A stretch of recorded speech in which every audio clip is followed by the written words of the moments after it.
बिस्मिल्लाहिर्रहमानिर्रहीम। अस्सलामु अलैकुम वरहमतुल्लाहि वबरकातुहू। जी डियर स्टूडेंट्स, उम्मीद करता हूँ कि आप सब लोग अल्लाह पाक के फजल करम से बिल्कुल ठीक होंगे और अपनी लाइफ को एंजॉय कर रहे होंगे। तो जी डियर स्टूडेंट्स, मैं आपके साथ 10th फिज़िक्स कुछ MCQ लेके आया हूँ जो कि ओल्ड पेपर्स में अक्सर आए हुए हैं ये। तो सबसे पहले हमारा MCQ जो है वो है कि in simple pendulum motion restoring force is provided by. Restoring force कौन सी चीज़ हमें देती है? पहला ऑप्शन है कि एयर रेजिस्टेंस, दूसरा है टेंशन इन द स्ट्रिंग, तीसरा है इनर्शिया, चौथा है वेट ऑफ द बॉडी। जो हमारे पास रिस्टोरिंग फोर्स है, जो चीज़ इक्विलिब्रियम पोजीशन से मीन पोजीशन की तरफ आती है, वो ड्यू टू उसमें लिखा है कि हमारे पास weight of the body. Option number D हमारे पास बिल्कुल ठीक है। दरअसल हमें रेस्टोरिंग फोर्स वापसी लेके आती है, और वो क्यों होता है? वो बॉडी के वेट की वजह से, जो बॉब हमारे पास लड़का होता है ना, उसके वेट की वजह से।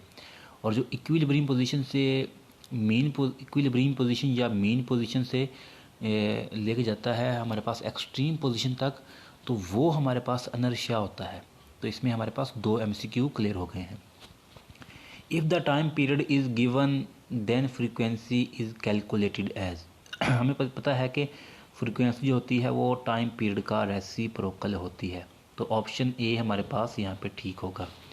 उसके बाद है कि the unit of frequency is. Students, हमारे पास इसका पहला ऑप्शन है हर्ट्ज़, दूसरा है मीटर, तीसरा है सेकेंड, चौथा है जूल। हर्ट्ज़ यूनिट होता है फ्रीक्वेंसी का, तो ऑप्शन ए ठीक होगा।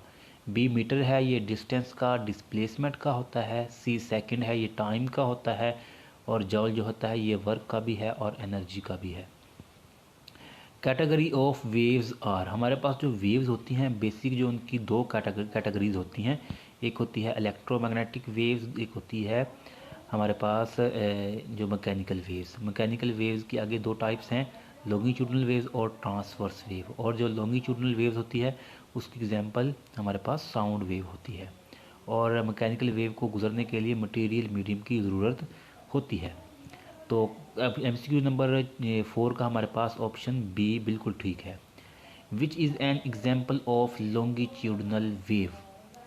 पहला ऑप्शन ए है साउंड वेव। अभी मैंने आपको ये MCQ नंबर 4 में एक्सप्लेन किया है कि लॉन्गिट्यूडनल वेव जो होती हैं वो साउंड वेव जो होती हैं वो लॉन्गिट्यूडनल नेचर रखती हैं। Radio waves are. हमारे पास रेडियो वेव्स कौन सी होती हैं? उसने हमें ऑप्शन दिया है कि mechanical waves, electromagnetic waves, compressional waves और लॉन्गिट्यूडनल वेव्स। तो हमारे पास स्टूडेंट्स जो रेडियो वेव्स होती हैं ये इलेक्ट्रोमैग्नेटिक वेव्स होती हैं। MCQ नंबर 7 है कि ripple tank is use to study the characteristics. जो रिपल टैंक है हमारे पास क्यों यूज़ होता है, कि किसकी करेक्टरिस्टिक्स को स्टडी करने के लिए यूज़ होता है? ऑप्शन ए है mechanical waves, light waves, radio waves, electromagnetic waves.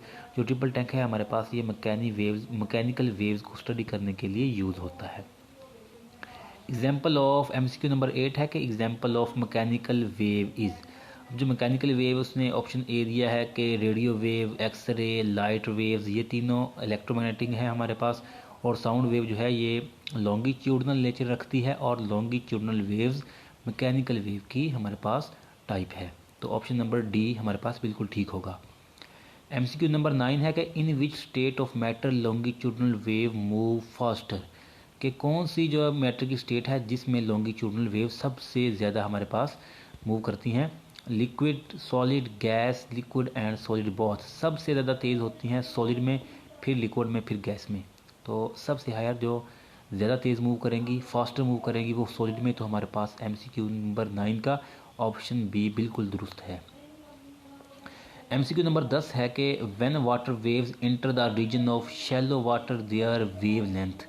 तो स्टूडेंट्स जो स्कूल में ये टेस्ट हुआ था तो उसमें ये MCQ आया था कि जब शैलो वाटर में ज़्यादा पानी से कम पानी में जब हमारे पास वेव एंटर होती है तो उसकी वेव लेंथ जो है वो हमारे पास कम होती है, उसकी एनर्जी ज़्यादा होती है और इसकी फ्रीक्वेंसी भी ज़्यादा होती है। अगर एनर्जी और फ्रीक्वेंसी के बारे में पूछे तो दोनों चीज़ें बढ़ जाती हैं और उसकी वेवलेंथ हमारे पास कम होती है।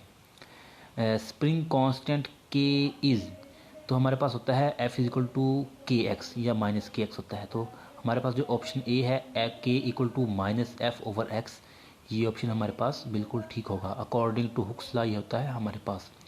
MCQ नंबर आपके पास स्टूडेंट्स 12 है कि which wave do not require medium for their propagation, कि कौन सी वेव्स होती हैं जिनको गुजरने के लिए मटेरियल मीडियम की ज़रूरत नहीं होती। Sound waves, mechanical waves, electromagnetic waves, all of these. Mechanical waves और साउंड वेव्स तो एक ही चीज़ है, तो इनको गुजरने के लिए ज़रूरत होती है। तो इलेक्ट्रोमैग्नेटिक वेव्स वो हैं जिनको गुजरने के लिए ज़रूरत नहीं होती। आई होप कि आप सबको ये MCQ अच्छे से समझ आए होंगे। मज़ीद भी हम MCQ आप लोगों के साथ डिस्कस करते रहेंगे। इनको गौर से देखें स्टूडेंट्स, आपके जो पूरी क्लास में देखें 10th क्लास में तो राउंड अबाउट 100 MCQ होते हैं पूरे पेपर में, 100 मार्क्स के। तो हर बुक के MCQ को आपने अच्छे से करना है ताकि आपके मैक्सिमम मार्क्स आ सकें। जज़ाकुमुल्लाहु अहसन कसीरा। वीडियो अच्छी लगे तो लाइक कीजिएगा, सब्सक्राइब कीजिएगा और अपने फेलोज़ के साथ शेयर कीजिएगा।